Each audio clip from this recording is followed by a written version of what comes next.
following announcement has been paid for by the new Howl Order. Whether the team is giving us the highest of highs or the bluest of blues, we'll cover it all here. Commanders Nightly News. I, of course, am your host, Louie T. Thank you for joining me. Let's get to tonight's lead story.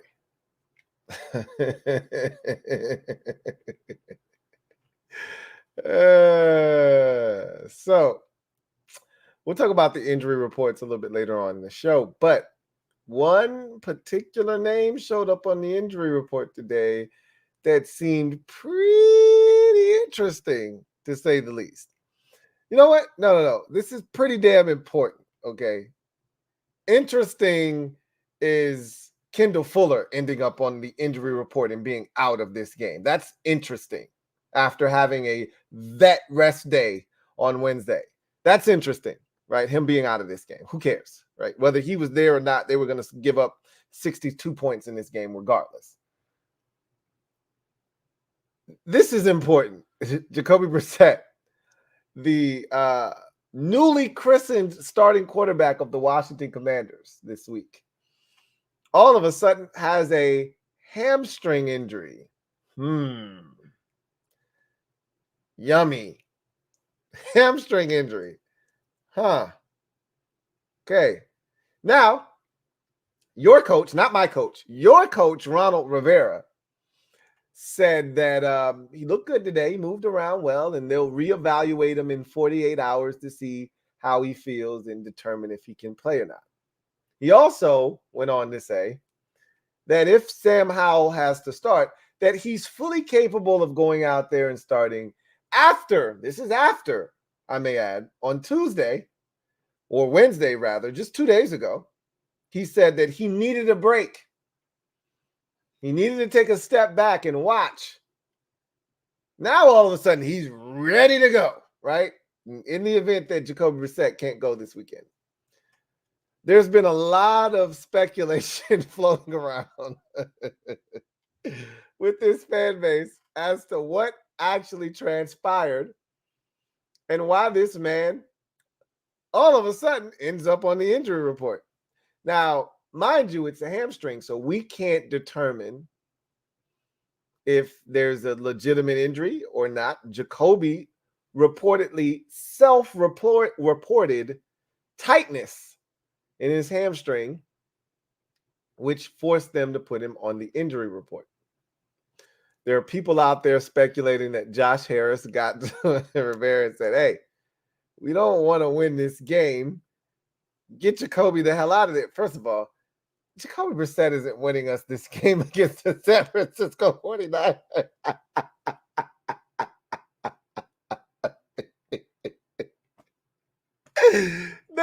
Hey, anybody out there that thinks Josh Harris really came down around and said, hey, I don't want to take any chances, get Jacoby out of there.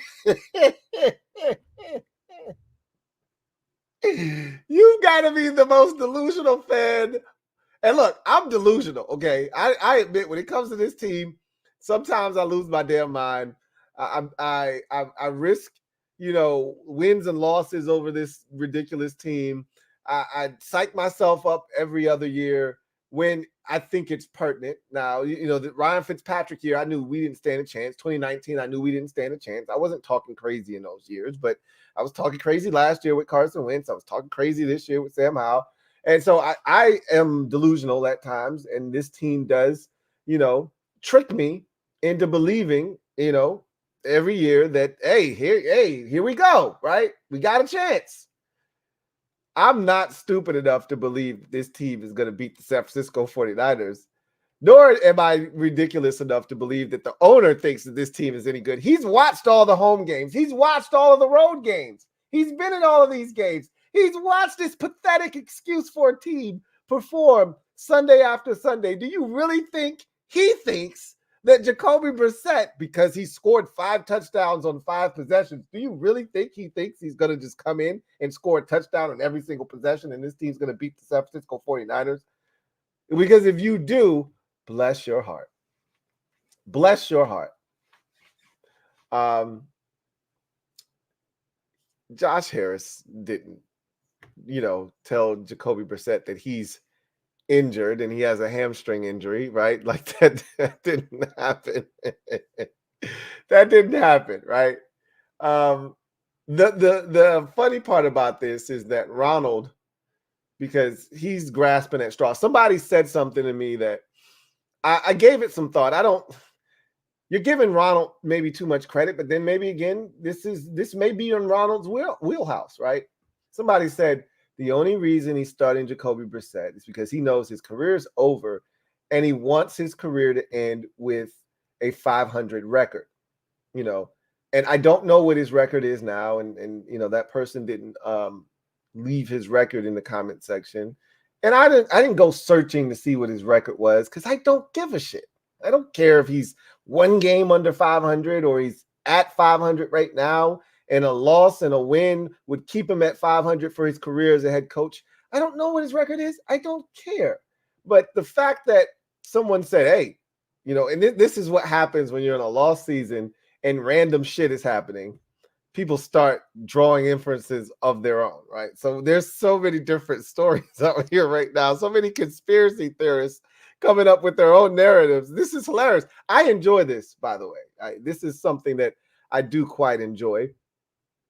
And so that person said, hey, the reason he's trying to win is he's trying to get his record to 500.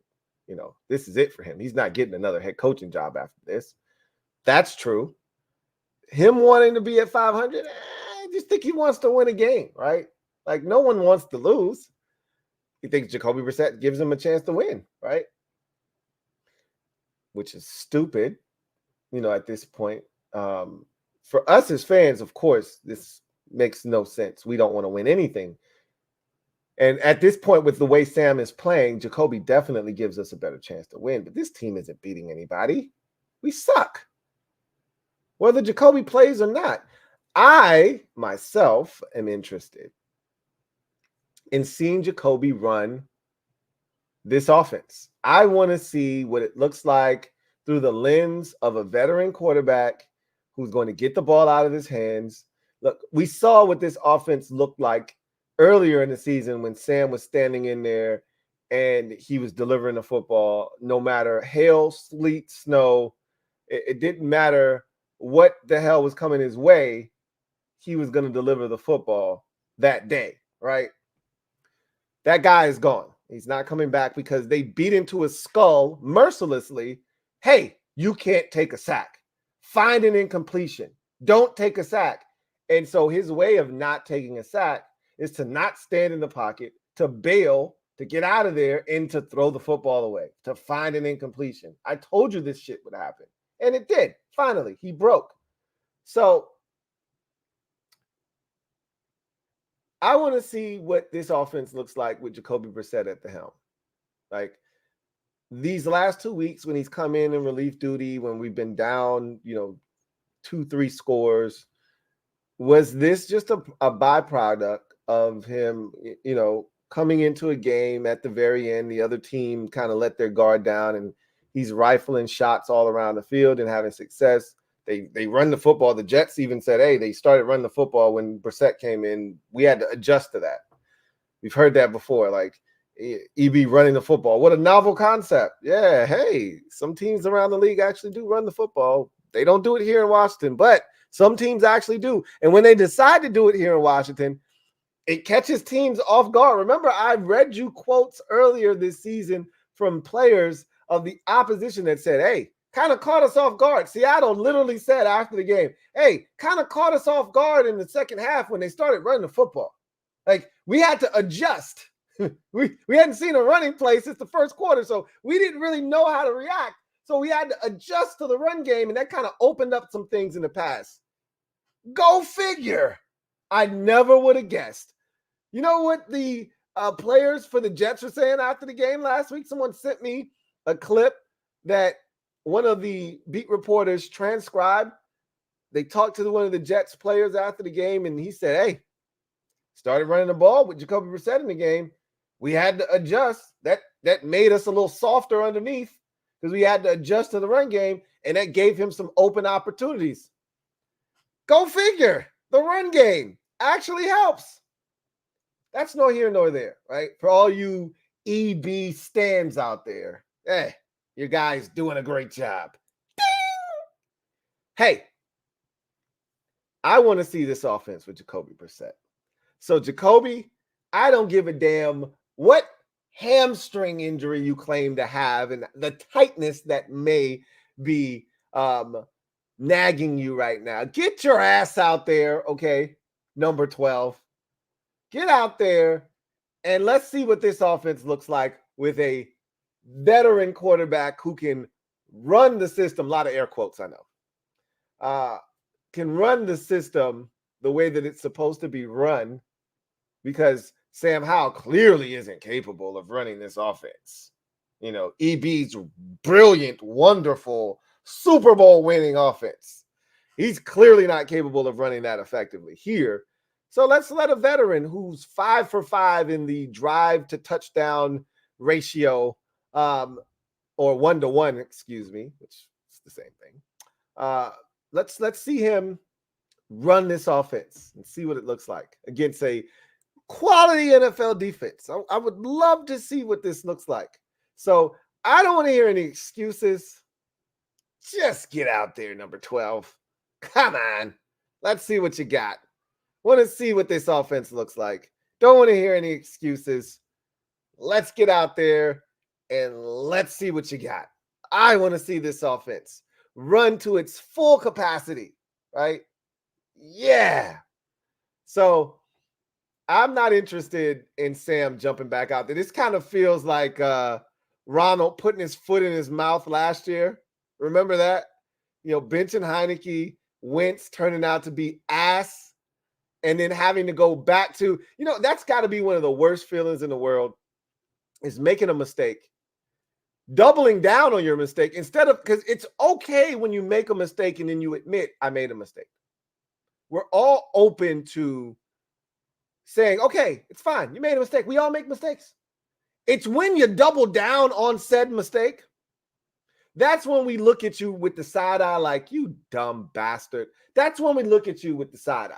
When you double down on the mistake and then use your ego and your bravado to say, hey, you know, shit happens. Not exactly. And, you know, I'll take it a step further. And I think some of you said this before. I haven't said this until now, but a lot of you, I shouldn't say a lot of you, some of you, because some of you have even said this to me. And I just, you know, because at the end of the day, it doesn't matter. That was last year. What's done is done. I didn't really pay it a lot of attention, but, you know, listening to Montez Sweat talk, and I listened to his locker room interview with Chicago this week. They're taking on the Atlanta Falcons. Guess who's starting for the Falcons and has a chance to take his team to the playoffs? Taylor Heineke. So Montez Sweat said something to the effect of, and I'm paraphrasing, love that guy to death. That was one of my favorite teammates in Washington. You know, he's a guy's guy. He's very relatable, funny guy.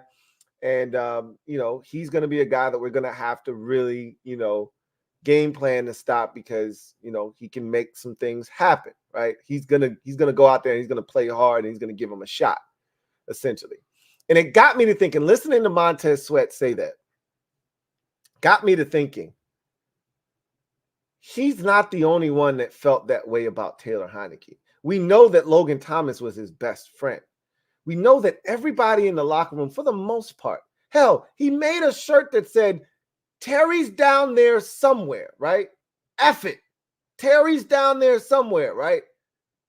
So you know the best receiver on the team loved this guy because he was getting him the football. I find it hard to believe that this team thought that going to Carson Wentz was the right decision in week 17 last year. And that's an understatement, okay? We all know that the team didn't believe in that. But here's what I didn't acknowledge until now. And I didn't really care until now. I think the team officially quit on Ron's ass last year in week 17 after the loss to the Browns. That's when the team officially said, man, F this dude. And you know why? He kept his job. And, you know, we all know that the whole changing of the guard and, ownership change is part of the reason Ronald was even still here, right? Because at the end of the season last year, we all wanted him gone. And the only reason we even gave him an opportunity was because he sacrificed Scott Turner. He did the sleight of hand trick. Hey, don't look over here. Look over here. Scott Turner, he's the problem. We're going to run the football more. Let's get rid of him. And I fell for it, right? Sleight of hand. But he also offered up something that we could believe in Eric Bieniemy, and that guy became the pseudo head coach. And part of the reason he needed to be the pseudo head coach is because the players stopped listening to Ron. They tuned him out after that bullshit he pulled last year in week 17 against the Browns. So they needed a new de facto head coach, a guy that could run the show so that the players wouldn't have a mutiny against this clown that was still technically the head coach in Ronald Rivera. That's why EB was running the whole show, running practices, setting meeting times, setting practice times, running the tempo in practice, setting up the schedule for practice. He was essentially the damn head coach here. The players had already spoken. They quit on this clown last year. Now, again, I can't confirm nor deny this. This is just an inference. This is just a hypothesis that I'm throwing out there as to why EB had so much power. The players were done with Ronald. And if there wasn't a new voice, there was going to be no voice that resonated with the players this season. And once EB's voice got stale because they were losing, then you got no voice. And your end result is the shit we've watched for the better part of a month plus, right? Because once they realize EB don't know what the hell he's doing either, why the hell are we listening to him? Who are you going to listen to now? There is no voice in that building that anybody respects. They know everybody's going to be fired and that we just got to play the string out and we'll get to the end of this thing and we'll have another coach in here, a new GM, we'll have a new direction. And, if for those who have been here, been through multiple regime changes, you go, hey, well, here we go again.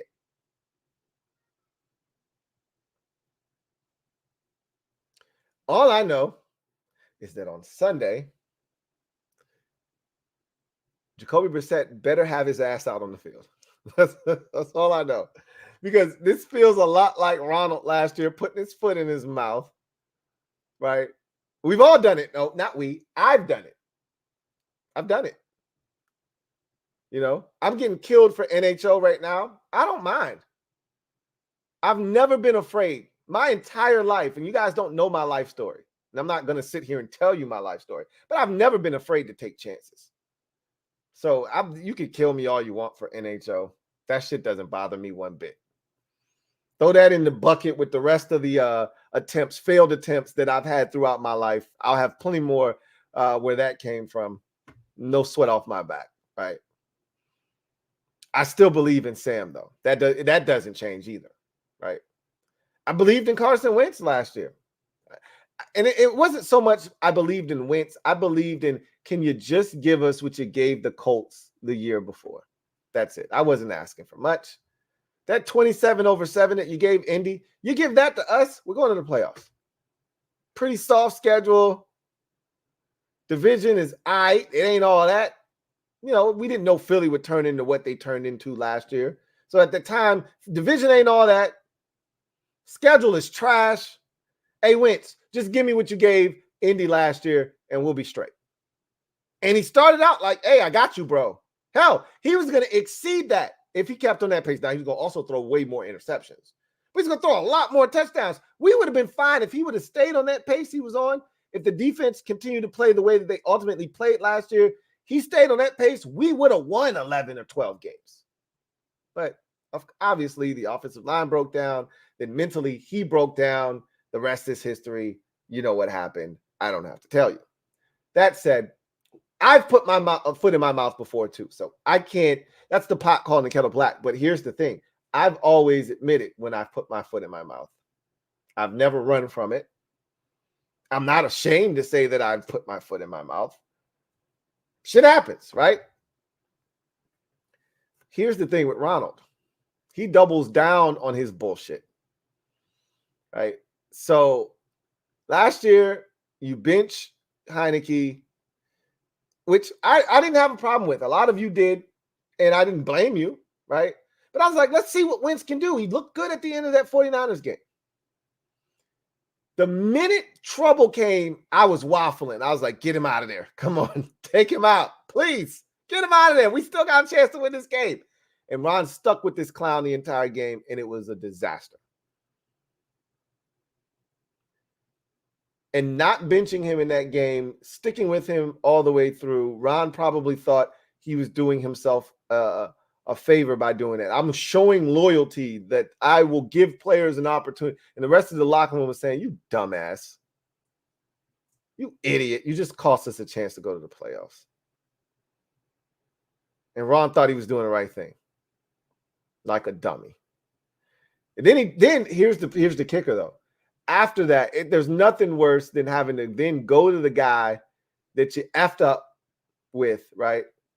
And you screwed and have to ask him for forgiveness to go back into the game the next week when it doesn't mean anything, right? You know, when everything was on the line, you didn't want to put him in the game. Now the season's over and you want this guy to go back in the game. And he's like, man, have you lost your damn mind? I got free agency next year. I'm not coming back to this bitch. You really think I'm going out here in week 18 in a meaningless game and putting my free agency, my NFL future on the line because you effed up last week? Do you know how you sound right now, man? If you don't get the hell out of my face, let Sam have this shit. Then Sam came out, played well, ended up being the starter, and here we are, right? Here we are, talking about the same shit over again. Bench Sam, he needs a break. Yeah, he just needs to sit out. Still believe in the kid. He just needs to sit out for a little bit. And now Jacoby Brissett has a hamstring injury, and he may have to go back to Sam like, hey, I know I said some things earlier this week, and I know my coordinator pretty much said, yeah, this guy sucks, and I don't know why he sucks, but he does. So we're going to go to the other guy. But don't worry about any of that stuff. We need you to play. What do you say? For old time's sake, Sam, why don't you go out there and win one for the Gipper? Sam should say, nah, let Jake Fromm have it. I'm good, man. That's what Sam should do. Let Jake Fromm have it. Let Jake have this shit. Let him take a knee from the 3-yard line on your ass. Like he did Joe Judge. Anyway, I digress. I just know 12 better be out there on Sunday. And I want him to start and finish the game. I don't want any issues with the hamstring flaring up as we're getting our brains bashed in, 35-3 at halftime. Don't have a hamstring injury just all of a sudden appear as this team is going 3 and out 4 straight times and he's thrown an interception and fumbled once. Don't come out of the game because you have a hamstring injury and Sam has to finish up. No, start this bitch, finish this bitch. That's what I want to see. That's what I want to see. Anyway, I digress. So let's get to in other news. And we're going to take a look at the injury report. Really don't matter what the 49ers injury report looks like. Brock Purdy's playing. Whether Trent Williams plays or Deebo Samuel plays, doesn't matter. Their 3 losses have come when those guys haven't finished the game or didn't start the game and play at all. They didn't finish the game against Cleveland. They didn't play at all against Minnesota. Didn't play at all against Cincinnati. And they lost those games. They don't need those guys to beat us. They'll be fine. We got KJ Henry and Andre Jones Jr. and James Smith-Williams and Casey Toohill rushing off the edge. They'll be fine with whomever they put out there. Colton McKivitz will be just fine at tackle, okay? They got no issues against this front, okay? So, no worries. They'll be good. So, we don't need to look at the 49ers injury report. Let's just look at the Commanders injury report, right? So, see what we got. So, game statuses for week 17. This is from the Washington Commanders X account. Cornerback Kendall Fuller, cornerback Benjamin St. Juste, safety Percival Butler, center Tyler Larson, and left tackle Charles Leno Jr. are out. Ouch. Meanwhile, right tackle Andrew Wiley and quarterback Jacoby Brissett are questionable. Oh, by the way, I forgot to mention this. Running back Chris Rodriguez Jr. on IR with an ankle injury, done for the season. So he'll miss the final 2 games. But we are getting running back Brian Robinson Jr. back this game. And so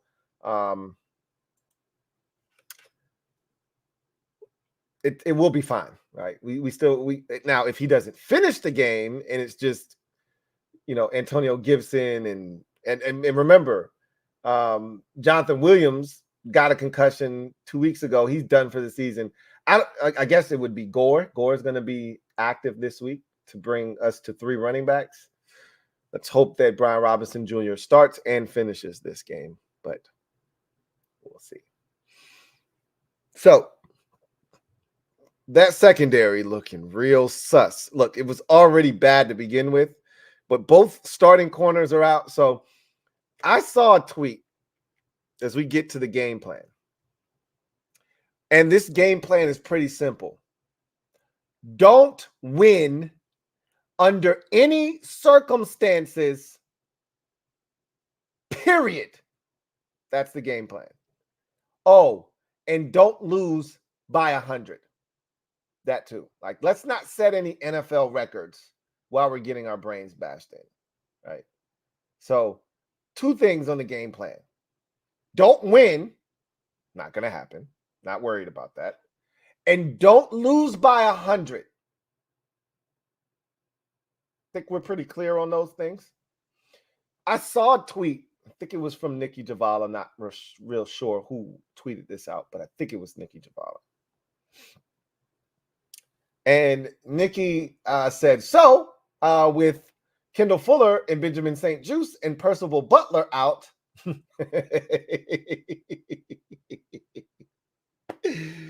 Hey, here's what you're going to look for in the secondary.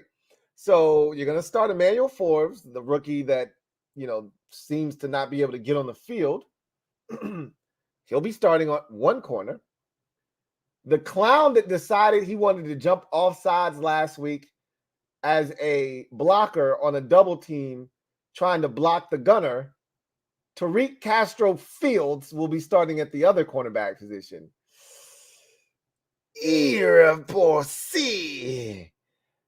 At safety, you'll have Cam Curl. At the other safety position, you'll have Terrell Burgess. Oh my God. It sounds like a preseason game. No, not this week. Not the 49ers. Against the Jets, this would have been fine. Not against the 49ers. So Tariq Castro Fields, who drafted him, the team that drafted him and gave up on him, the 49ers, he'll be starting. Emmanuel Forbes, well, I want to see what the young fella can do, but we've seen him in these situations. Not very good. Not very good. Cam Curl and Terrell Burgess, who I said, hey, I like him. I just don't want to see him anywhere near the field. That's your starting secondary. Oy vey. Who we playing again? Oh, the 11-4 49ers. And they got their ass whooped last week. And they're pissed off. And Kyle Shanahan hates us. Yikes. So here is my final outcome for this game. Okay. Washington hangs tough for the first 2 minutes of this game and are outscored 112-16 in the final 58 minutes. It was a barn burner. Okay. Washington 16, San Francisco 112. Why Washington ends up with 16 is because Ron decided we should kick the extra point instead of going for 2. And it misses. And we end up with 16 points. 112 to 16. Anyway, I digress. At least we didn't lose by 100. Could have been worse. We only lost by 90. What is that? 96? Could have lost by 100. Could be worse. Anyway, let's get to your comments. I've seen your comments and I heard your jokes. Yeah, I heard your jokes. Louie is sauced up. You're damn right. I got some drink with me. And I'm gonna pull up right now. The animated portion of the show is over, so I don't anticipate spilling my wine this time. That's why I made sure I didn't pour it until I was done. Now I can just sit back and talk to you guys. Let's do it. See what you got to say. So, got a new member here, Josh T. Stand up. You are the newest member of the MOBB. Y'all know what to do. Josh T. Show him some love. Let him know what it's like to be a member of the MOBB mob. Josh T. Mob. Welcome to the squad. Josh T. Salud. Stu Vision. Stu. Don't try that falling down a step shit. Your rent is due, mother. What's up, Stu? Been a member for a month. Who writes, Louie, your top 3 head coaching candidates are who? Also, keep doing your thing, bro. Much respect. It's still fly, Eagles, fly. Happy New Year's to you and yours, bro. Likewise, Stu. Likewise, man. Appreciate you. My top 3 head coaching candidates are Ben Johnson, and what's the Lions offensive coordinator's name again? Oh, yeah, Ben Johnson. Now, I kid. I obviously I want Ben Johnson to be the next head coach of this team very badly, but I also like what the Texans coordinator is doing. And he comes from that Shanahan tree as well. His name escapes me at the moment, but he's doing a hell of a job out there. I wouldn't mind taking a look-see at him. And I'm trying to stay away from the defensive guys, although there are a couple that have been really impressive this year. But I'm leaning towards an offensive-minded guy. That's where my mind is right now. I don't really want anything to do with Bobby Slowick. That's his name. That's the Texans offensive coordinator. So he'd be the second choice right now. And then, third, I'd have to look around and see what is out there. But I really think this is going to be an appealing job. I do. And maybe I'm being a bit biased. I've already mapped out what jobs I think will be available.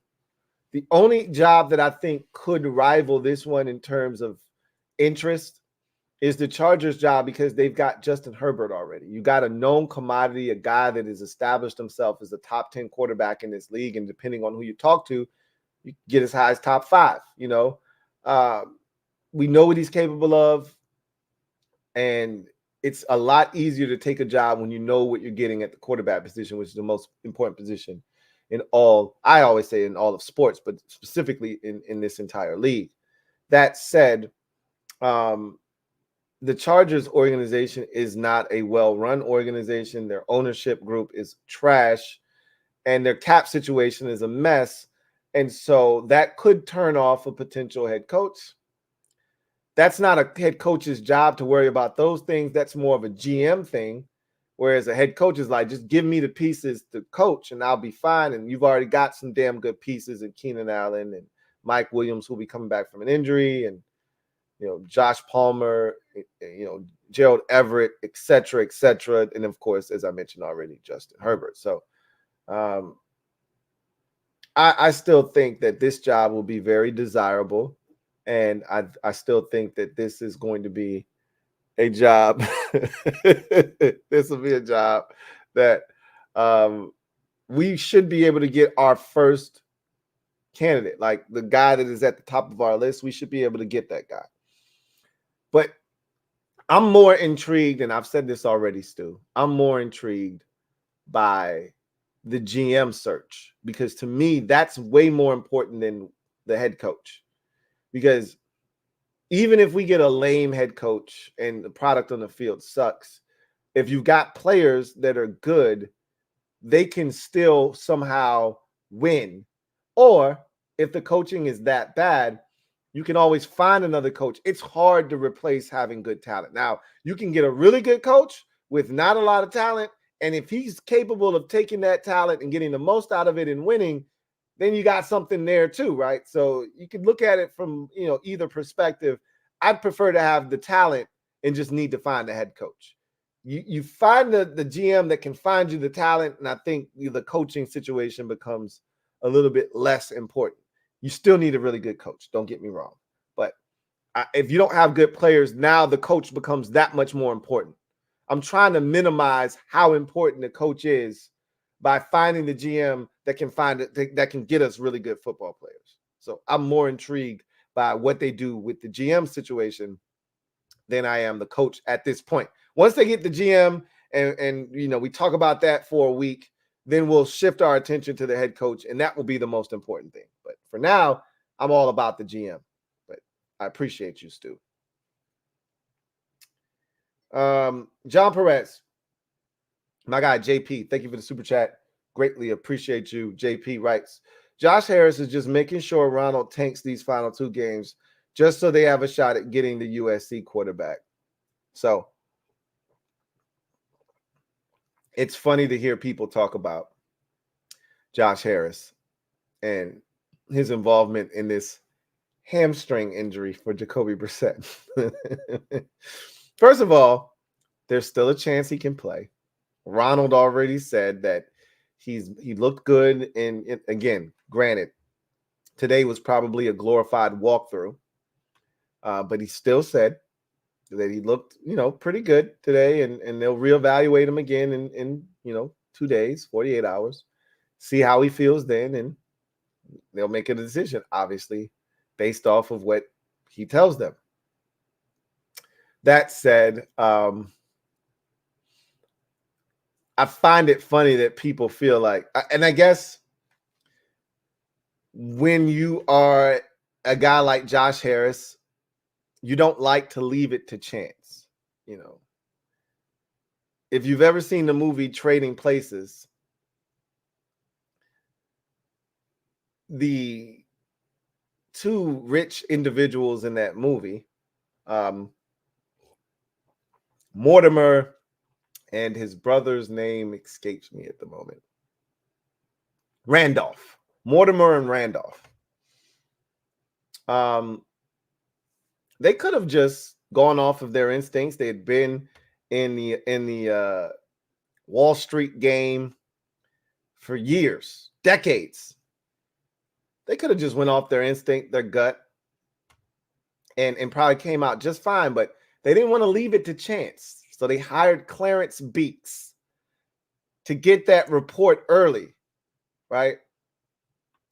So that they could have the inside track on what the numbers were going to be and know where to put their money so that they could multiply it by tons and tons of more money, right? Frozen orange juice, right? So frozen concentrated orange juice. I guess when you're in that position, you don't want to leave anything to chance. We're not beating the 49ers with Jacoby Brissett. Okay? We're not beating the 49ers with Aaron Rodgers. We're not beating the 49ers with Tom Brady. This team sucks. However, Brissett probably gives us the best chance to win, and thus, that's where the conspiracy theorists come in saying, hey, Harris is like, nah, don't think so. Let's get Sam back out there. Doesn't matter who's playing quarterback for this team. We suck. We're not winning this game. That's why this is hilarious to me. There's no way Josh Harris is pulling the strings here because Jacoby Brissett isn't beating the San Francisco 49ers, guys. Okay? Trust me. Trust me on this one. He's not. Sell! Joe Rockhead said, sell, sell, sell. He was trying to buy, right? Then they were telling him to sell, and he gets trampled over, right? I'm gonna probably watch that movie after I get off of here. Timothy Swindell, thank you for the super chat. Greatly appreciate you. Who writes, Jacoby, don't be shy, son. I've been assured you're him. This definitely won't be like the Browns game. You've got this. Yeah, about that, sir. Heard the Browns game didn't go all that well last year. Can you tell me that story again? Almost like a kid being tucked into bed. Can you tell us that one story about the Browns game in 2022 again? Oh, the old Carson Wentz game. Oh, yeah. Once upon a time, there's a head coach named Ronald Rivera. Yeah, we know how that story ends, right? Jacoby, don't you worry about that. That's not what's going to happen this time. Get out there and win one for the Gipper. Or in this case, the Ronster. All I know is, Jacoby, you better get your ass out there. Like, I ain't trying to hear that shit. Hamstring my ass. You better get your ass out there, sling that bitch around the field. Let's see what happens, right? Run this offense. I want to see this shit now, all right? For all the EB stands out there, run the offense. And like I said, I got nothing against Jacoby. I hope he goes out there and throws for 375 yards and 4 touchdowns and no interceptions. As long as we lose the goddamn game, I got no beef. None. That's all that matters to me at this point. Josh T, thank you for the super chat. Greatly appreciate you. Thank you for being a member of the MOBB. My guy, Josh T, writes, welcome to the squad, Josh T. Louie, what's your thoughts on the media trying to push Russ to Washington? We need a QB, not Sierra's husband. So Russ had a chance to come to Washington when we were desperate back in 2022. Going into that offseason and into that season after 2021, and Ronald going on his world tour, telling everybody that, hey, it's safe. It's safe to come to Washington now. I swear to you, I've cleansed it. I've changed the culture. Hey, this is a good place. You can win here, and it's not what you think. Come to Washington. Ding! This message has been approved by one Ronald E. Rivera.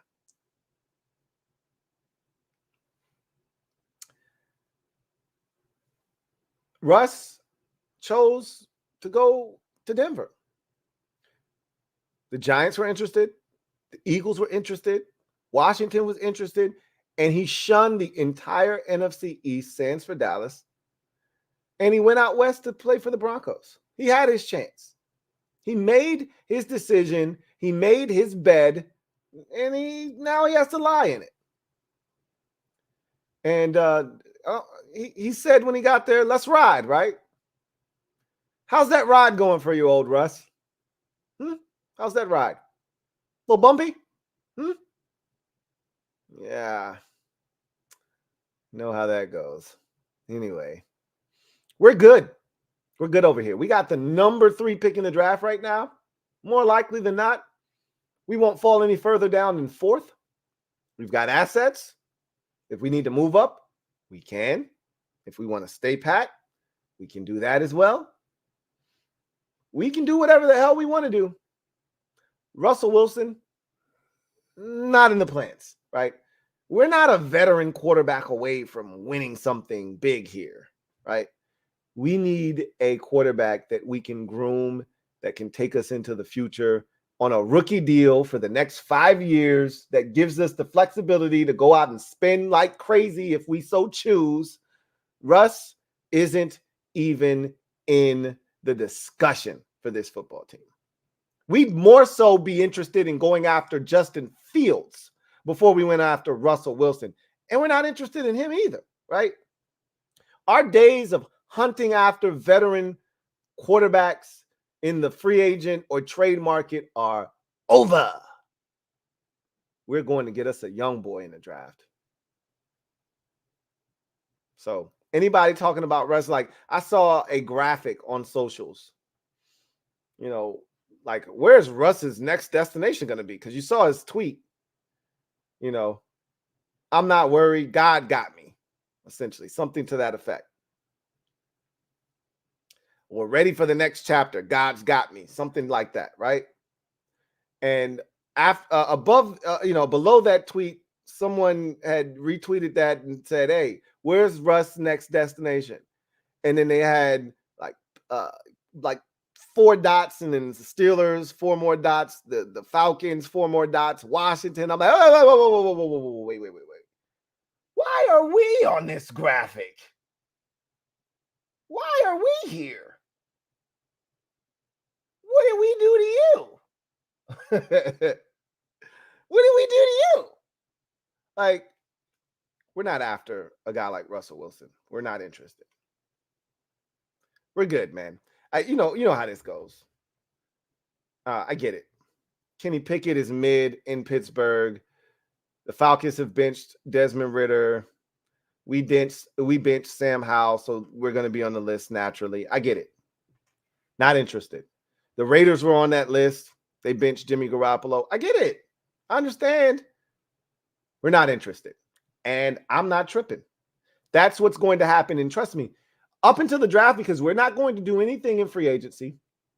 So up until the draft, we're going to be mentioned in anything, regarding Russell Wilson, because he's going to be released by the Denver Broncos. They didn't do this benching in Denver to just hold on to him. They're going to cut him and eat $85 million of cap space, which is crazy, but it tells you how badly they want to get rid of him. So anyway, I digress. Long story short, not interested. The media is going to play it up as if we are interested, but we're not. We're not the Falcons. We're not the Raiders. We're not the Steelers. Those teams are going to be in the teens picking. They're going to be at 13 or 15 or 16. Not us. We're in the top 5, buddy. Don't need him. We got another option. Those teams, however, don't have a lot of options. So they may have to do that. Not us. John Perez. Thank you for the super chat. Greatly appreciate you. Double up. Thank you for doubling up. And let me just say one more thing about Russ while we're at it. Boy, did we dodge a bullet. I know he didn't want to come here, but we wanted him. And if he wanted us, we would have made it happen. Do you know how bad that would have been? Yikes. Sometimes, as a wise man once told me, it's the moves you don't make that turn out to be the best moves that you do make. Truer words have not been spoken. The Bengals saved us from trading 2 first-round picks for Chad Johnson once upon a time. We were dumb enough. Vinny Serrato and Daniel Snyder were dumb enough to offer them 2 first-round picks for a damn wide receiver. And they were stupid enough to say no. Thank you, football gods. Jay Cutler, we were going after him heavy. I think we tried to trade 2 first-round picks for him, and the Bears, nah, we're good. Ended up going to Denver. Or I think it was the other way around. He was in Denver and he ended up going to Chicago. Either way. And Russell Wilson, add him to the list of dodged bullets by this franchise, even though they wanted to stand right in front of the bullet and take it right in the temple. Anyway, JP writes, how Shanahan still hates our organization is insane. Snyder and his entire clown show is gone, and it's been, 10 years? Get over it, bro. That's not how this works. That's not how any of this works. Where are the 3 old white women from the commercial? That's not how this works. That's not how any of this works. Come on, JP. I know you got some petty blood in you somewhere. I know there's a petty bone in there in your body somewhere. You told me you were a tall guy, right?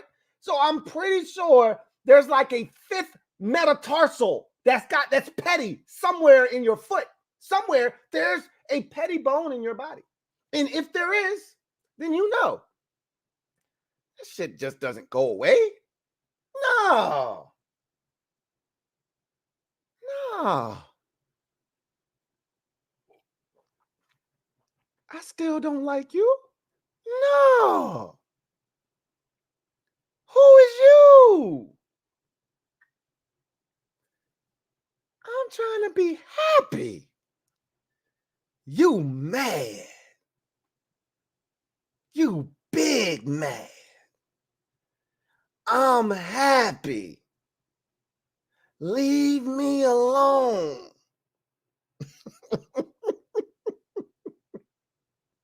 Except Kyle Shanahan, he ain't happy.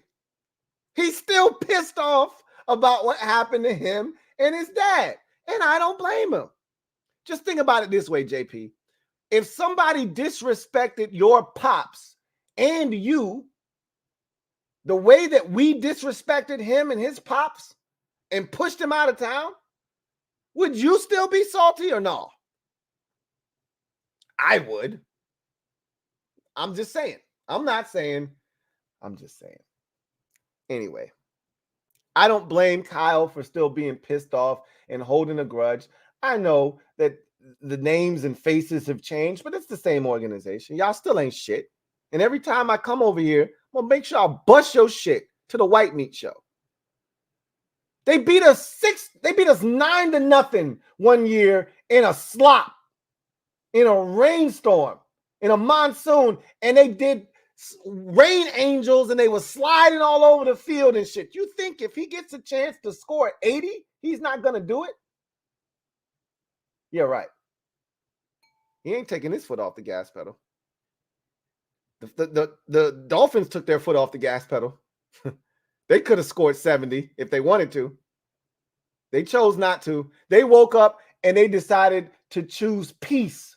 I'm telling you, when Kyle Shanahan wakes up on Sunday morning, he's waking up and he's choosing violence.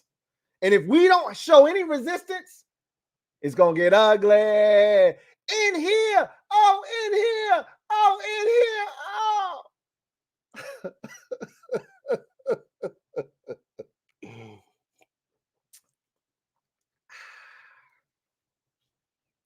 Christopher McLaughlin, thank you for the super chat. Thank you for being a member of the MOBB. My guy Chris writes,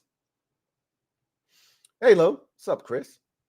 Hope you and the fam are having a happy new year. Likewise. I know it's tempting to take a QB in the first round, but we need left tackle, left guard, edge, linebacker, and tight end. Running back with Hal, and offensive coach having an offense suited to him in 2024. Thoughts? That's what I was promoting. What? 3, 4, 5, 6 weeks ago. I was promoting that heavy. And right now, I wouldn't be opposed to that. I told you, It's whatever the new GM wants. If the new GM comes in here and says, I believe in Sam Howell, you damn right. Dust off the NHL hats, dust off the NHL merch. Here we go. Rev up the engine. Rev that engine back up.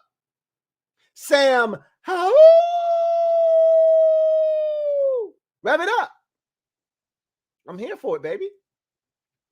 But the likelihood is this guy's looked horrible. Horrible the last 4 weeks. 5 if you go back to the Giants game. I don't really count the Cowboys game. He wasn't horrible in that game, but he did throw a pick 6. And that really hurt him from a statistics standpoint. But he actually played solid football. But he missed some throws in that game too. But that's nor here nor there. The bottom line is any prospective GM, head coach that watched the final 5 starts of Sam Howell is going to say there's no way that guy is our starting quarterback next year. Simple as that.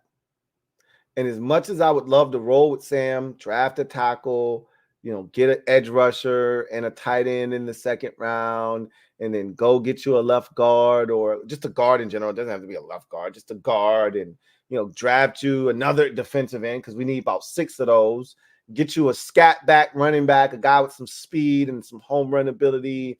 Get you a corner and all of that good stuff. We need everything. There's not anything that we could turn down right now. There isn't a single thing where you go, nope, we don't need any of those. We need one of everything. Every aisle you walk past in the NFL draft, you need something off that aisle. Okay?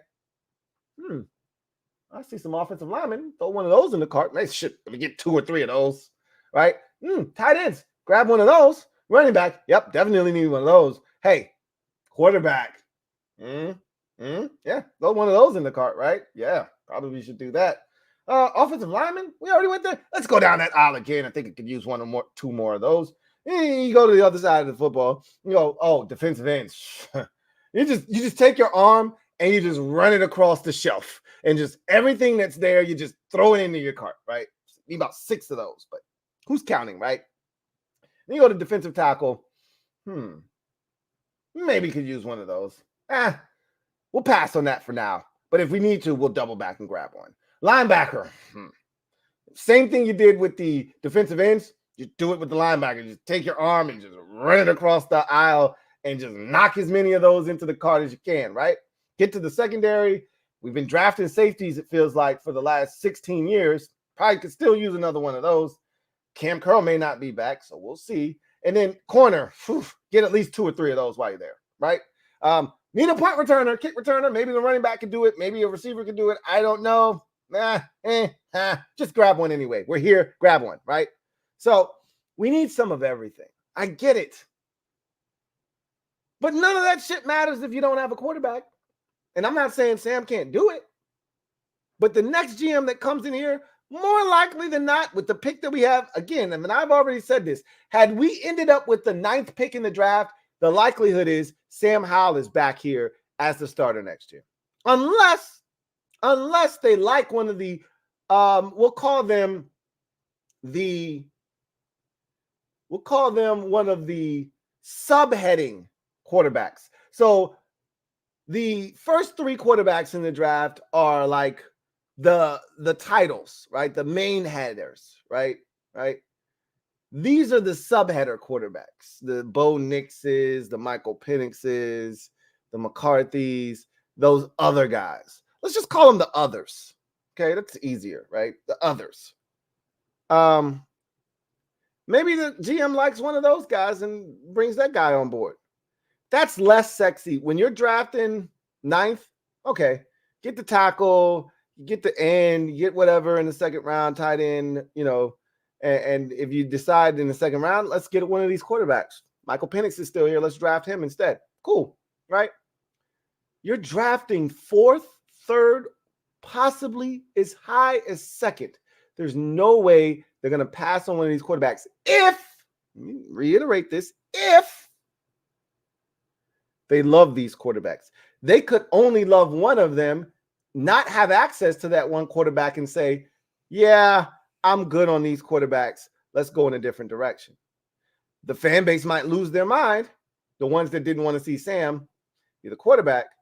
But if that's what he decides, I'm on board. If he takes a quarterback, sign me up. I've already told you, and this is what a lot of fans aren't capable of doing, and it's sad. But this is where we are because we're a fractured fan base because of years of abuse taken, right? When you have the PTSD that we have, when you have the abuse that has been laid on this fan base over years, you're not going to be able to get everyone to agree on, one thing. It's just not going to happen at this point. So you would love it if, and I said this when Josh Harris took over, you would love it if the fan base would just come together and allow Josh Harris to run this thing the way he wants to. Not going to happen.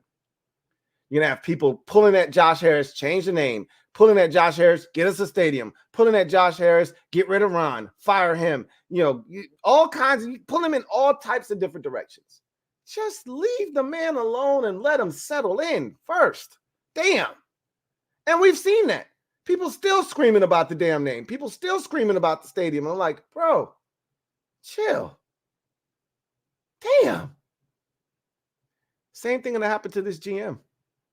If he drafts a quarterback, you're going to have the people that think Sam Howell is a backup, no better than that, or he stinks, saying, damn right, right?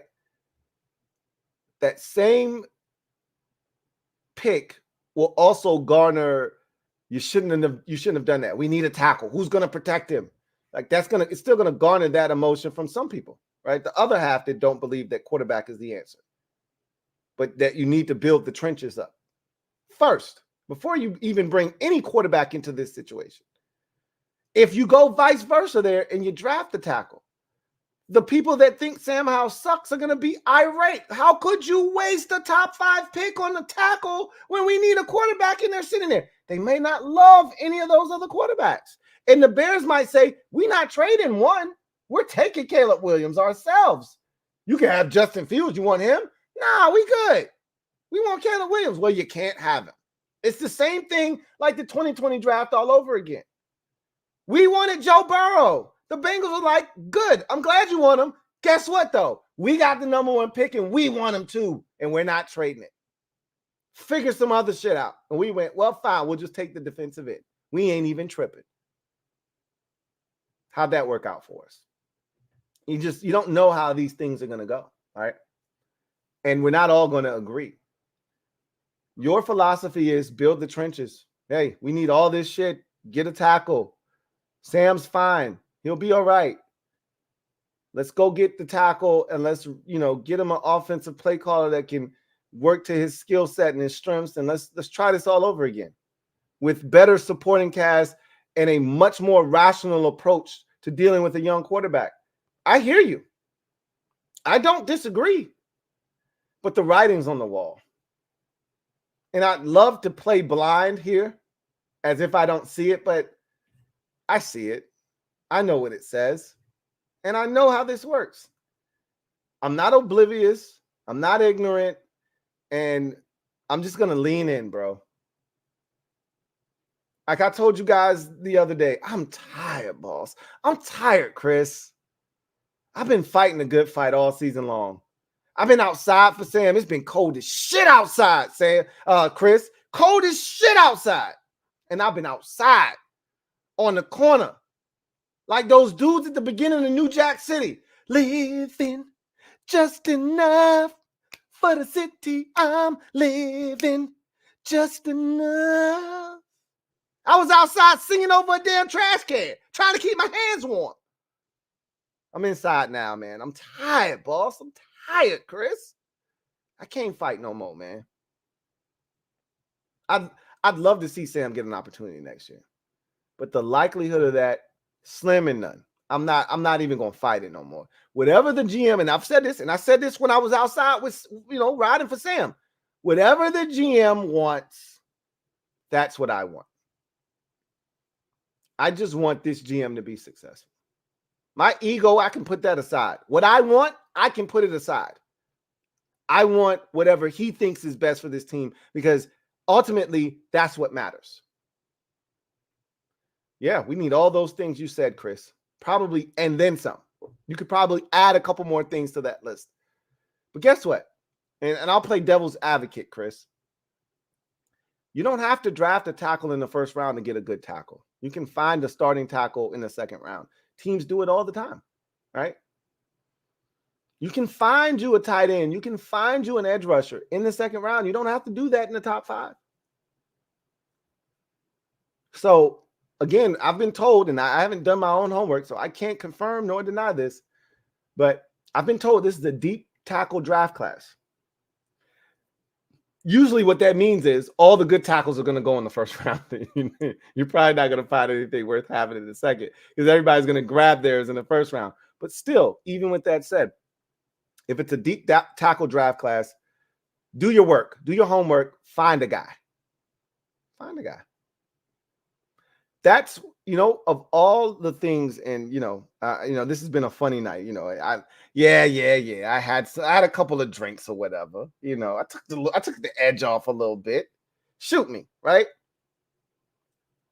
But in all seriousness, what I'm looking for the most with this new general manager? I'm looking for an identity. Something that we can say, hey, this is a fill-in-the-blank type of player. And because it's a fill-in-the-blank type of player, whether it's Alec Hallaby or it's Alex Cunningham or it's, Peters from San Francisco or whomever, right? I just want to be able to say 3 years from now, that guy looks like a commander. We know what a commander player looks like. We have an identity. We know what kind of players fit the DNA profile of what we are building here. That's what I want to say 3 years from now. That's what I'm looking to establish this year. We haven't had an identity here in Washington in over 30 years. Hell, damn near 40 years since Gibbs 1.0. We haven't had an identity. We haven't had a DNA profile of what a Washington Redskin / football team / commander looks like. We have no clue what we are looking for. We're just walking through the store aimlessly. Employees are asking us, can I help you? Is there anything I can help you with? Do you need help finding something? We have no idea what we're looking for. One of the worst things in my past life, when I would be at the store, one of the worst things that used to make me laugh. I got a chuckle out of it. There was this one old black dude that would come in the store, and I'm pretty sure if I DNA profiled him, I profiled him because that's how my mind works. I profiled him and I said, he's a cheapskate. He has money, but he's cheap. He doesn't want to spend any money. And he would come in the store. He would grab a cart. He would never buy anything. He would get the sale paper. He would walk around like he was going to buy something. And he would walk around the store for an hour and a half. Like, your life must suck. You must not want to go home. Because he would do this shit almost every day. He would walk around the damn store. He wouldn't buy anything. He'd look through the sale paper. He'd walk around the store for an hour and he wouldn't buy shit. He'd put the cart back and he'd leave. He never really had an idea of what he was looking for. He was just looking for a deal, right? Didn't come to the store with any purpose. Didn't say, hey, I need a water hose, or hey, I need a light bulb for, specific fixture. He didn't come to the store for a specific item. I'm just going to walk around and I don't really know what I need, but yeah, maybe I'll find a deal. Aren't you sick of doing that shit? How many years we did that shit? Injured running back from Stanford. I don't even remember his damn name, but we thought we got a deal, right? We walked around the draft. Hey, 3rd round pick on a running back that, had a bunch of yards a couple of years ago, tore his ACL, but hey, we got ourselves a deal. We got a steal, right? Oh, nobody else wants Darius Geis? We got ourselves a steal. I wonder why. Stewart Ravens dropped to the 2nd round. Yeah, ching ching, got a deal. I wonder why. Bryce Love, that was his damn name. we stole. We got Bryce Love. Got ourselves a deal. Walked around the draft, picked up some shit nobody else wanted. Felt like we got a deal. Not quite. Not quite. Sick of doing that. I want to look like the Ravens. I want to look like the Steelers, the Packers. Not necessarily the Packers, but I want to look like these teams, the 49ers, who figured out what a player that fits their DNA profile looks like and what they're looking for. It's not flashy in San Francisco, but they know what they're looking for. Baltimore, they know what they're looking for. They've been doing this for about 2 decades now, it feels like. Ozzie Newsome just passed the torch to Eric DaCosta, and they just kept the party going. They know what they're looking for. I look at players, oh, yeah, he looks like a Raven to me. Yeah, I can see that. I just want to be able to say that about a player in the draft 3-4 years from now, and he looked like a Commander to me. I'm ready to have an identity. What we do. Who are we? What are we about? What do we represent? I don't know. Starts with the GM. Maybe he takes a quarterback. Maybe he doesn't, Chris. But the likelihood is he takes a quarterback. But if this GM is any good, we should be able to find a guard, a tackle, whatever, in the second round, in the third round. That's what makes a GM a good GM. Using his scouting department, having an inkling about a player or two and saying, hey, we're good. No, don't worry about it. We'll find some value. You know how many years we've been overdrafting players because of a need? How many times have we done that in the last 4 or 5 years? Oh, we need a linebacker. Well, let's draft Jamin Davis in the first round. But, hey, coach, he's got a third round grade. Grades are for suckers. Hey, we need a linebacker. This kid's a military kid. Great background. Good upbringing. He's an athlete, 6'3", 235 pounds, runs a 4.4. Forget about all of that extra stuff. Let's get him in here. Old NASCAR Davis. How'd that work out for us? Yeah, I know. Forbes, need a corner. Never mind that Gonzalez, beep, beep, andere, yeehaw, yeehaw, is on the board. No mind that. Never mind that. We need turnovers. Yeah. Let's get the guy with the most pick sixes in NCAA history. Coach, he's 102 pounds. Don't worry about that. He'll get us the football. Hey, coach, not really as fast as his speed indicates. He's a build-up guy. Build up, smilled up. He gets turnovers. We need turnovers. Let's draft him. I want an identity, man. And whether we draft a quarterback or not, I just want a GM to come in here and establish what we are, what we represent, and what type of players represent a Commander.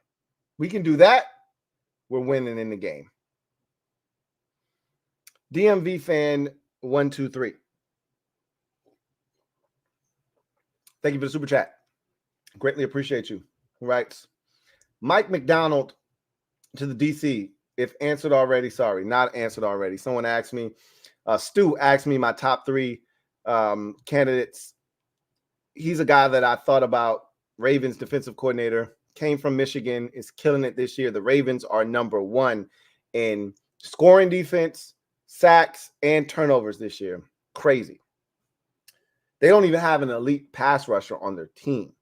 So that speaks volumes as to what they've been doing this season. That said, I don't want a defensive guy. I'm not opposed to it. As I've mentioned, if Tomlin became available, I'd be all for it, right? And if you find the next young, and Mike McDonald is that guy, the next young defensive-minded guy, a la Robert Saleh, or as you can see what's going on in Houston, with DeMeco Ryans, You want that young, defensive-minded guy to come in here and Antonio Pierce is doing it in Vegas as an interim head coach for the Raiders. You don't mind, right? But you're going to also have to find somebody to run your offense if you're a young defensive-minded guy. And just like I said earlier, hey, let me get Bobby Slowick up off the Texans. If you're DeMeco Ryans, that's the worst thing that could happen to you. CJ Stroud is comfortable with his first year, offensive coordinator and Bobby Slowick, and he could be snatched away just like that. And you're hoping that you've built in an infrastructure that allows you to just promote the quarterback's coach or whomever, but that shit doesn't work in this league all the time. It may work, but this ain't like defense where you can just promote the linebackers coach after the defensive coordinator gets a job, like the 49ers did, right? Salah gets a job. DeMeco Ryans is promoted to defensive coordinator, and now he's killing it, right? We see that happen all the time in the NFL. Defensive coordinator gets hired, linebackers coach promoted, he kills it, and then he gets the job. That's what happened with Carolina with Ron Rivera, right? Sean McDermott gets the job. They promote Steve Wilkes. Steve Wilkes gets the job. And then, they promoted Eric Washington, and then he sucked ass, and Ron had to take over, right? But eventually, you're going to run out. Buffalo thought they could do the same thing. Get Brian Daboll. Killing it with Josh Allen. Gets a job. Oh, we'll just promote the quarterback's coach, Ken Dorsey. Sucks ass. They fired him, right? Now they're hoping that the next guy up, the next quarterback's coach, and he's actually doing a pretty solid job, can get it done. But you just don't know, right? Same thing happened with the Eagles. Shane Steichen killed it last year with Jalen Hurts. Oh, we're fine. Let's just promote Brian Johnson. Brian Johnson gets an opportunity. Not so good. You just don't know. When you got an offensive-minded coach, you don't have to, a guy that wants to call the play, you don't have to worry about that. You'll always have that scheme in place. Your quarterback won't have to learn another scheme, or you won't have to learn, another coordinator's way of thinking and how he wants to do things. You don't have to worry about any of that stuff.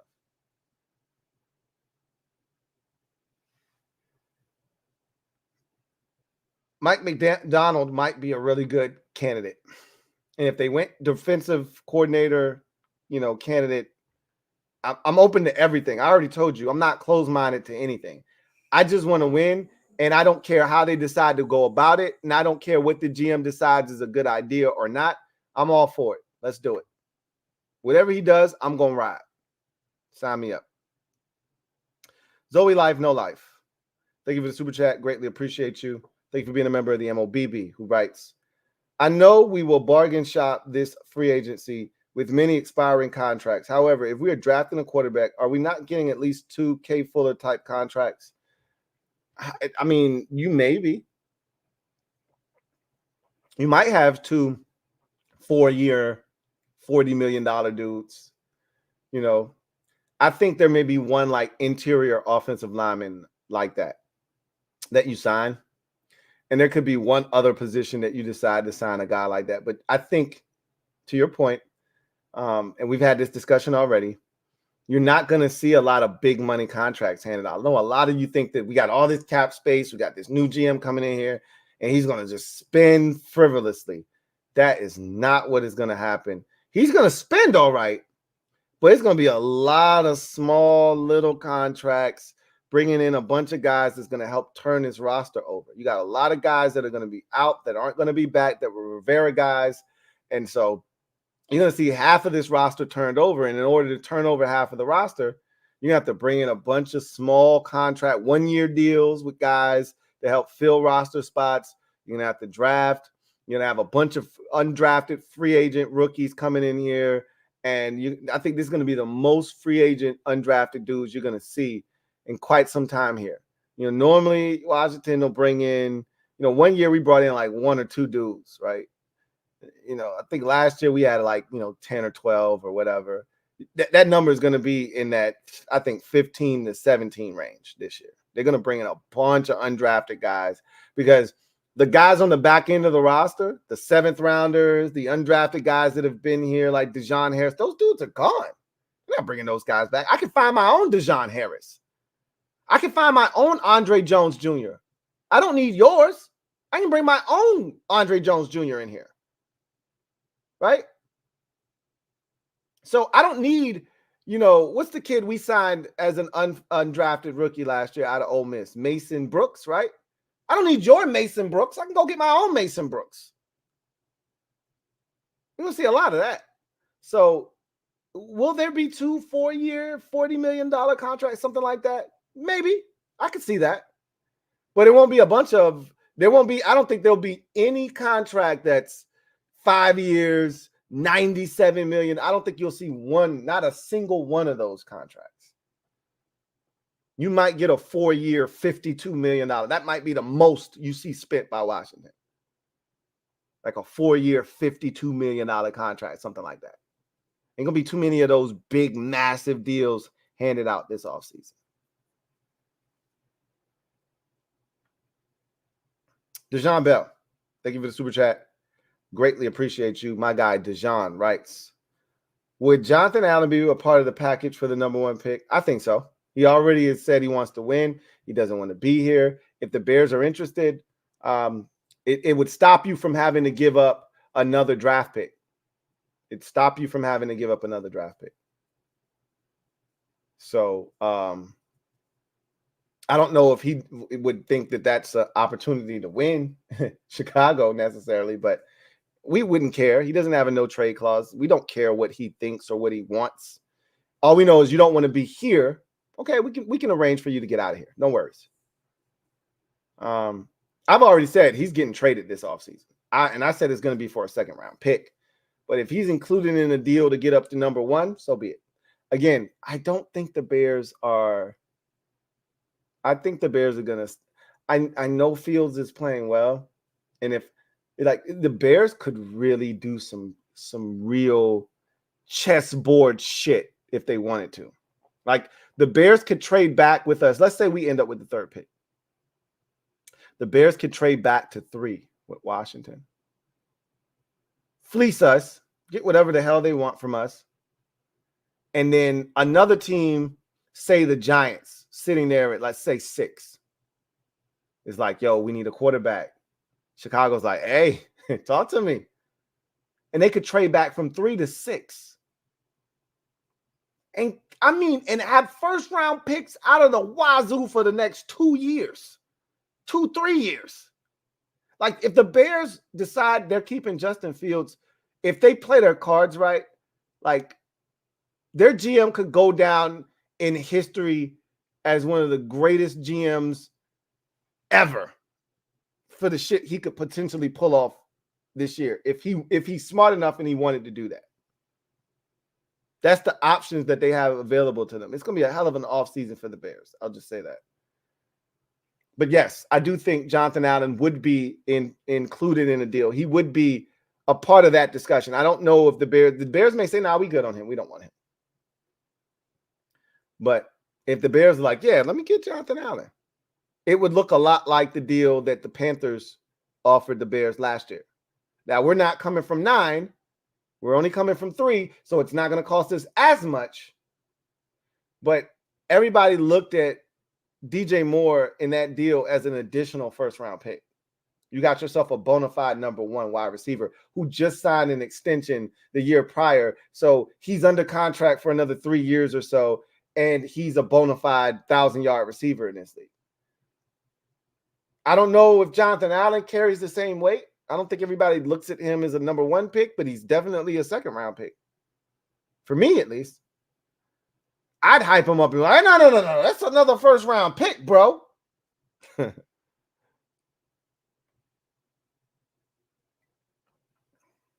Joe Rockett, thank you for the super chat. Greatly appreciate you. Thank you for being a member of the MOBB, who writes, I'm still outside for Sam. Michael McDonald voice. On my own. Once again.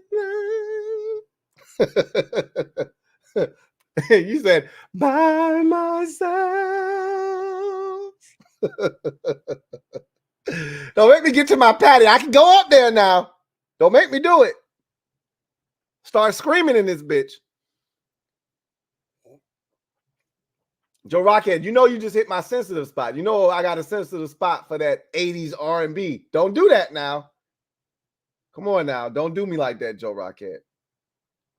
Look, I want to still be outside for Sam, but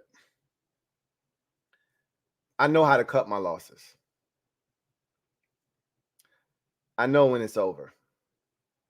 And the regression that I've seen from him is one of damaged goods. Now, that doesn't mean he can't be repaired. But it's going to take a GM with some stones to come in here, despite what they've seen, despite having the pick that they have in the position that they're in. It's going to take a GM with some stones to say, nah, he's good. We're going to roll with him. Let's get the tackle. He'd have to have some stones because, and he'd have to live in essentially a fire retardant house because fans are coming with pitchforks and torches, big rocks, and they're looking to burn his shit down and stone his house to death. And he's got to be prepared to find a way to fend them off. I just don't see a GM coming in here and caping for Sam the way that we've caped for Sam this season. I just don't see it happening. John Perez, thank you for the super chat. Greatly appreciate you. My guy JP writes, if we end up 2 or 3 and Washington wants Caleb, would we still have to give up a ton to move up to 1 to get him? It might only cost us a first, second, and a 2025 fifth, and maybe a 2025 first if they ask for it. Yeah, it's going to cost us a lot because they know what we're coming up for. You're desperate. Understand that the Bears, if they decide that they're trading the number 1, I said the same thing about Arizona. The Bears and the Arizona Cardinals are in similar spots. The difference is one is 1 and 1 is 2. But either way, if you want to come up and you want to do business, you're going to have to pay. Why? Because you're not the only team that is quarterback needy and desperate. So what I'm going to do is I'm going to pit you against the New England Patriots. I'm going to pit you against the New York Giants. I'm going to pit you against all the teams that are around you that need quarterbacks, that are thirsty to get up here to get Caleb Williams. And I'm going to tell you what they're offering so you know. And I'm going to continue to force you guys to bid against each other. So when I get off the phone with you, after I just told you that the Giants were offering me first rounder next year, a second rounder this year, because they got 2 of them, and they're not offering me their second rounder. They're offering me the Seattle second rounder. Seattle's going to make the playoffs this year. So that's an end of the second rounder. All right. And they're offering me a 4th rounder in next year's draft, you know, and so that's the package that I'm getting right now from New York. Can you top that? And we're like, well, we got a second rounder this year from Chicago, right? Well, shit, that beats their deal. I still need your 4 next year. All right. I need your 1 next year. And I'll take your second this year. So then they go back and they pick up the phone and say, New England, here's what Washington offered me. You want to top this? All right. Hey, how about a second next year? I'll take your little second this year. All right. Your second this year is higher than Chicago's second this year. I'll take your second this year. How about a 3rd in next year's draft? Washington was offering me a 4th. The Giants were offering me a 4th. How about a 3rd next year? All right, cool. Run that same conversation back to the Giants. Hey, call New England up. They offering me a 1 next year, a 3 next year, and a 2, their 2. You can't beat their 2. You don't have a 2 that beats their 2. So what you going to offer me to sweeten the pot? How about a 2 next year? How about a 1 next year, a 2 next year, and your 2 this year from Seattle? And we got ourselves a deal. And then they say, okay, cool. Then they get off the phone with them, call Washington back. Hey, just got off the phone with the Giants. Here's what they telling me, right? I was like, yo, this is crazy, but this is what they said to me. I got a 1 for you next year. I got a 2 for you next year. And I got a 2 for you this year. Can you beat that? That's what they're going to do. That's what I would do. That's what anybody would do. So you really think they're going to just get that pick away? when it's teams behind them, all three of us, Washington, New England, and New York, all need quarterbacks. You think, and it doesn't stop there. The Raiders need a quarterback.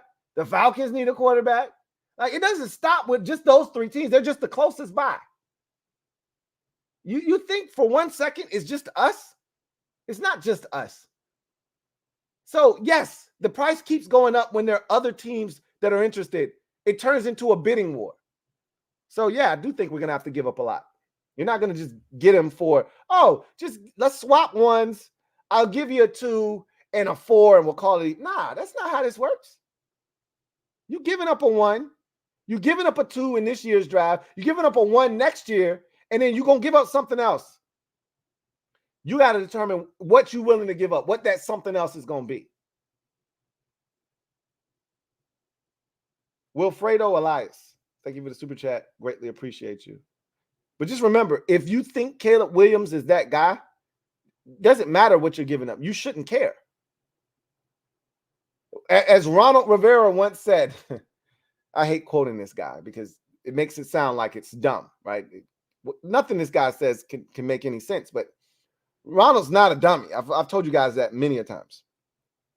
He may play one on Sundays and some Mondays and some Wednesdays and most Thursdays, but he's no dummy, right? He once said, hey, had we gotten Matthew Stafford or the Rams traded XYZ for Matthew Stafford, you think it's worth it? And some fans like, yeah. I mean, you think they care. That's what he said. You think they care? And some fans are like, yeah, I do care, Ron. You don't care if you win a Super Bowl. Nobody cares if you win a Super Bowl. It sucks giving up your first rounder for the next 2-3 years. But if you win a damn Super Bowl, who's complaining? Find me the fan that's complaining. I can't believe we gave up our 2027 first round pick. Bro, you won a Super Bowl. Shut up. If you think Caleb Williams can get you there, if you think he's that type of quarterback, you'll give up whatever you feel like you need to give up to get him. If you love him that much. Wilfredo Elias, thank you for the super chat. Greatly appreciate you. Thank you for being a member of the MOBB, who writes, I really like Will Shipley out of Clemson. Sigh. I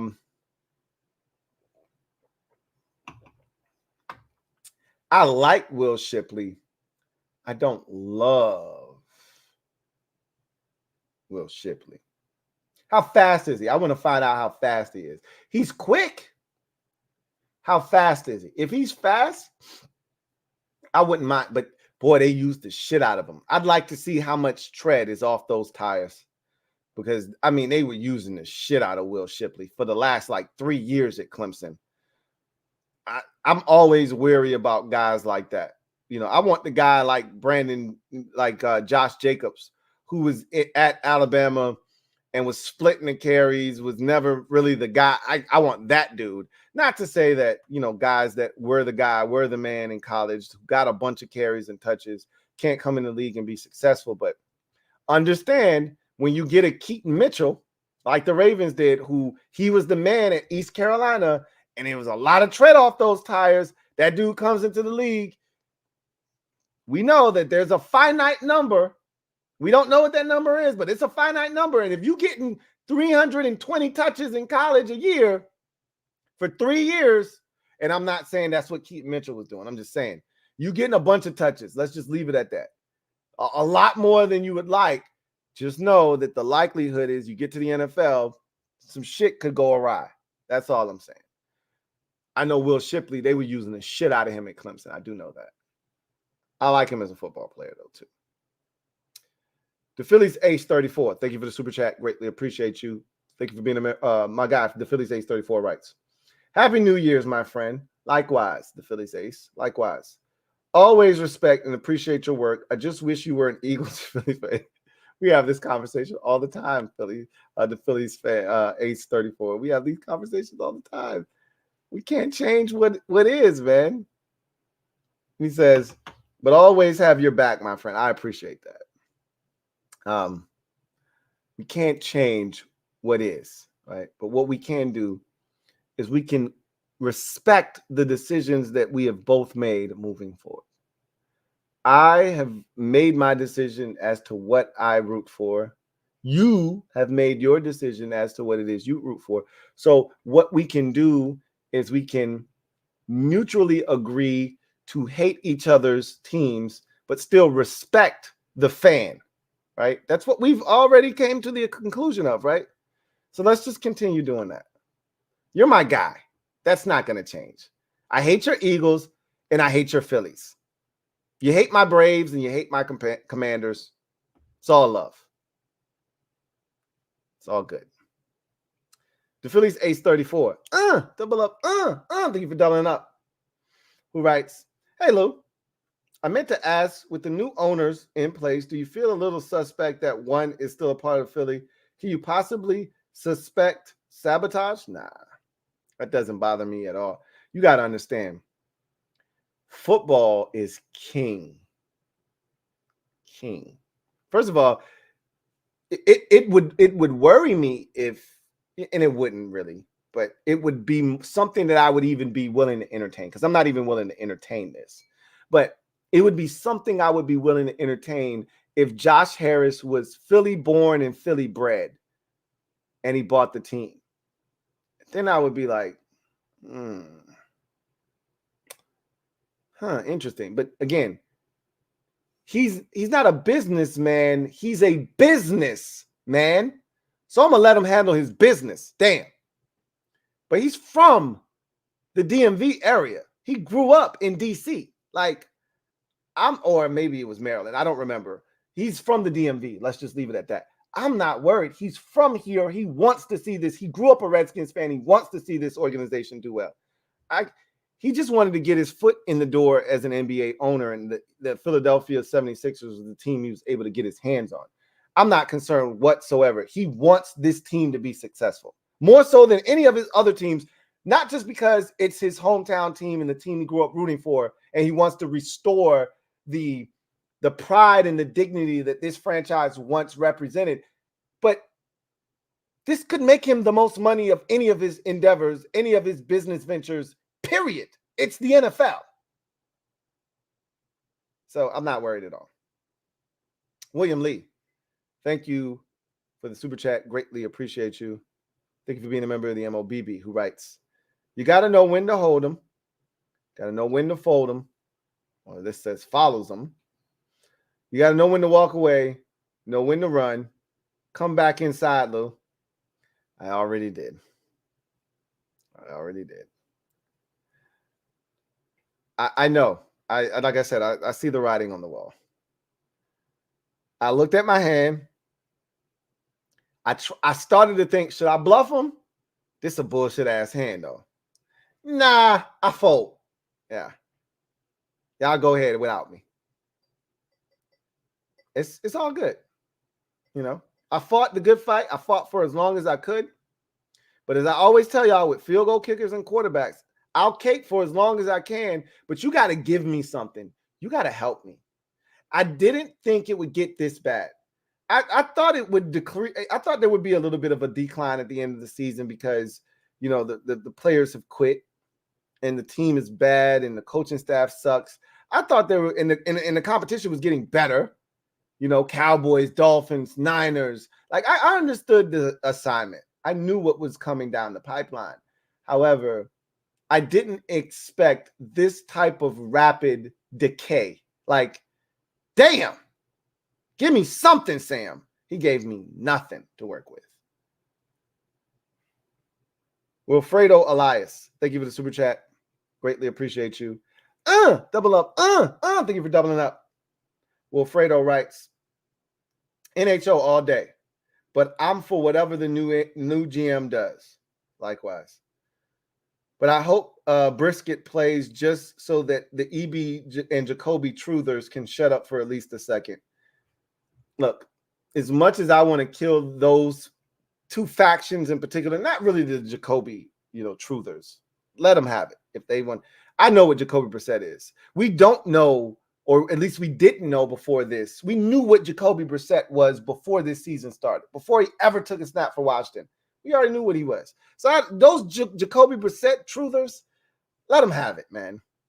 If you want to stand on that hill, please, by all means, have at it, right? I don't have anything to say to them. It's the EB ones that are like killing me, right? The Jimmy Lee Pattersons of the world and all of those guys out there that swear that the 5th round quarterback is the problem, not the offensive coordinator. That's why I'm like, hey, let me see this shit then. Let me see. Because anybody with 2 eyes can tell you that this shit is trash that EB's brought in here. This shit is garbage. No run game, no play action fake because you don't run the football. No quick game, no screens, nothing to give your quarterback easy layup throws, nothing to give your offensive line a chance to breathe. They're continuously pass blocking and getting their ass kicked. Like Sam Cosmi after the game is like, bro, we were just stunned that we got 3 run plays in a row. Like that shit was like heaven to us. When you got your players saying that, what does that say about the play calling? Like, this shit has been trash all season long. And like I said, I'm not here to embarrass anybody. I just want this to be over with. Period. At this point, I just want it to be over. I'm not here to argue with the EB truthers or the Jacoby stands. I don't want to argue with any. We all family. I don't want to argue. We all want the same thing. You know, I just want this to be over with. EB's not going to be here when the season's done. Ron's going to be gone. Everybody's going to be gone. Let's not argue. Let's not fight. We all want the same thing, winning. Now, we all think we can get there taking different paths. That's the problem. But again, I don't care about that because fans are going to have their opinions on how things should be done. We all think we know what's best for this team. You know, we all think we know what this team should do. That's the beauty of it. That's why we're fans. Short for fanatics, because we think we know what's best. I just know that the group that's here isn't what's best for this organization. And the sooner they're gone, the faster we can start building on the future. And that's what I'm all about. 11 days and counting. As we take a look at our Rivera calendar, 11 days left until the house is completely clean. And we start anew. And with that said, that is the final super chat. So that is going to do it for me, your man Louie T, here on a wonderful Friday night. I didn't think this was going to happen. This stream here was going to happen. But my wife was like, bro, I ain't got it. She looked at me and said, I ain't got it. And I said, well, if you ain't got it, let me go get it. So here I am. I appreciate y'all chopping it up with the kid. I didn't think I would get 400 people on a Friday night. I didn't. I thought y'all would be watching the Firestone Tire Bowl tonight. Or I thought you'd be out with your friends getting ready to prime up for New Year's this weekend. I didn't think I'd get 400 of you guys. But y'all came and y'all showed out and y'all kicked it with the kid. And I appreciate y'all, man. I really, truly do.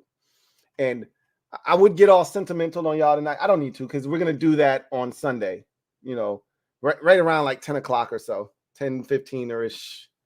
I'm going to come on. We're going to have our celebratory New Year's toast. I'll get all sentimental on you then, okay? Not going to do that here.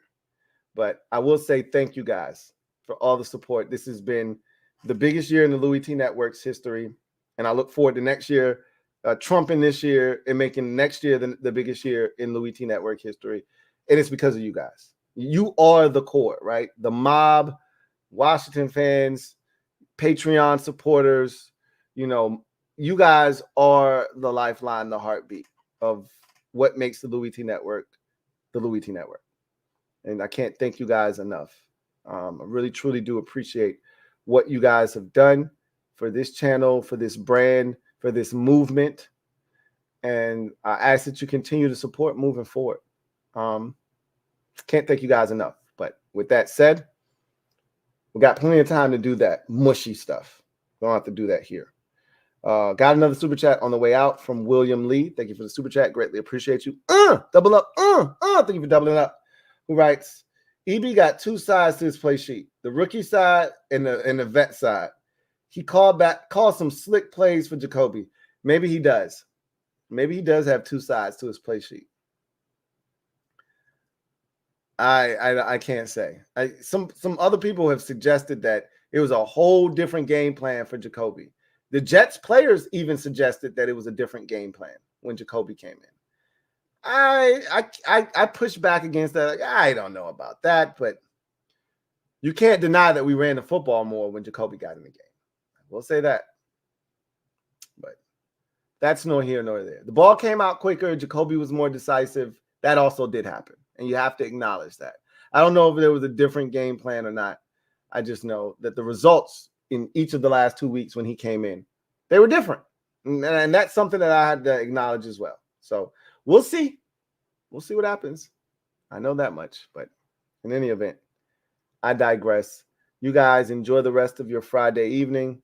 I look forward to chopping it up with you guys on Sunday. And twice on Sunday. I'll be back tomorrow night after the Cowboys game. We'll talk about that outcome against the Lions. But for everything else, you guys enjoy the rest of your weekend. I'll see you guys tomorrow night. If not tomorrow night, I'll definitely see you on Sunday. Till then, you guys take care. God bless and good night. Here comes the diesel. Here comes the diesel. There's the snap, hand to Riggins. Good hold. He's got the first down to the 40. He's gone. The 35, the 30, the 20. He's gone. He's gone.